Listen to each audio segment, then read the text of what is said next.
Hi, all. Recently, we have been speaking a lot about awareness, the thoughts of our thoughts, body, being in touch with our subconscious, and really helping to develop a congruence between what we think, the senses, our body, our emotions, to help us live our lives meaningfully and be in touch, do the things that we want to. So today I wanted to share with you a small mythological story, which I really felt that explains these concepts in an along with an example in such a simple manner. So it was a very profound story I felt told in a very simple layman language, and hopefully you would like it. So this is the story of Nachiketa. Nachiketa was the son of a sage, and in those days, sages used to perform a lot of sacrifices, wherein they used to give away the gifts of cows, wealth, etc., to many people. So, Nachiketa, but however, the sages, unlike kings, were not really wealthy. So, the gifts that they gave were not really very costly gifts. And this little lad of 8 or 10 really felt, that he should help his father. So, he offered himself to his father. He said, "Father, why don't you offer me to someone as well?" His intentions were very good, but however, his father took it up. He didn't take to it very kindly, and he said he felt that his son was being kind of impudent. And he said, "Okay, fine, you want to be given away, and I'll give you to the Lord of Death, Yama." And thus it happened that Nachiketa went to the house of Yama, the god of death. And there he waited. He waited for 3 days for Yama to notice him. He waited without having food, sleep. And finally, when Yama took note that this young lad is waiting for him, he felt he was very impressed by this young boy and the maturity that he showed. And so he said, "I'm not going to take away your life. I would rather give you some boons. So choose what you want to." So the first boon that Nachiketa chose was that his father should be happy. He knew that his father is repenting for his harsh act of sending him away to the god of death. The second boon he asked was that he should be given the ability or the power to do away with hunger and pain, and which also the Lord of Death granted him. The third boon was very interesting. He wanted to know the true meaning of self and whether there is life after death or not. So, while explaining this concept, Yama took him through the concept of self. Now, Yama in Indian mythology, while being feared as the god of death, is also highly regarded as the god of dharma. So, he is the god who comes to you on, it's a kind of the final judgment day god, and he takes stock of all the good deeds that you do, the bad deeds that you do, balances it out and gives you your dues. It's more like more of good deeds, you go to heaven, or maybe you get better life next rebirth, and so on. So then when Yama explained to him, so the concept of self, the mind and the senses, and how it helps, how does the individual relate to this, for explaining this to this young boy of 8 years old, Yama gave him the analogy of a chariot.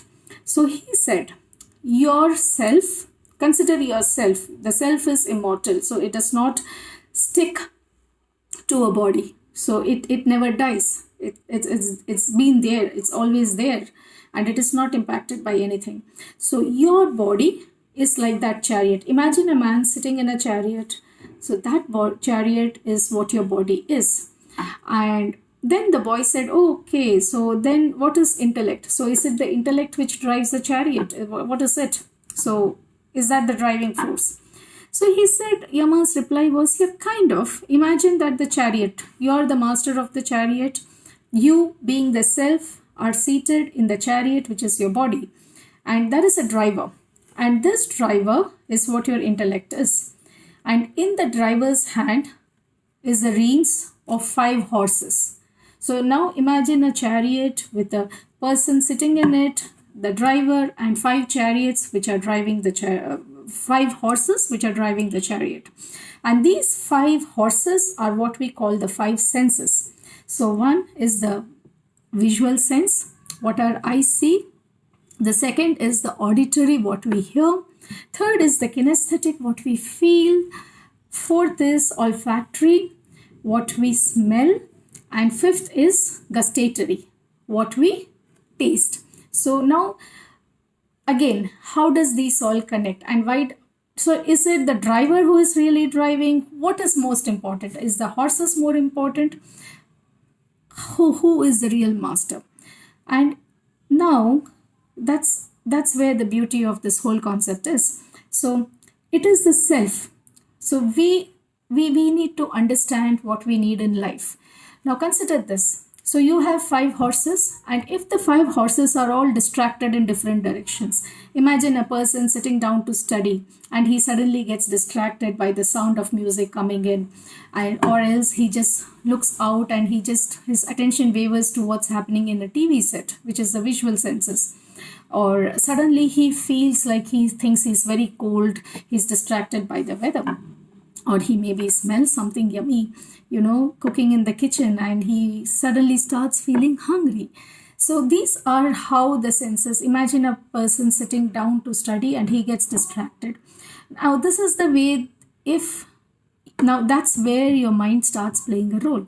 So it is the role of the driver to control the horses, to ensure that they are all going in the direction where the driver wants to lead them. So that's the driver, the mind leading, having a control over the five senses. And where does the driver go? So is it the driver who takes the decisions? No, it is the self. It is the master of the chariot who then tells, who has to direct, who has to give an indication of where he wants to go. You let the driver go by himself, and most likely you are going to land up somewhere which is not maybe where you want to be, which is where you have to be in connect with what you feel.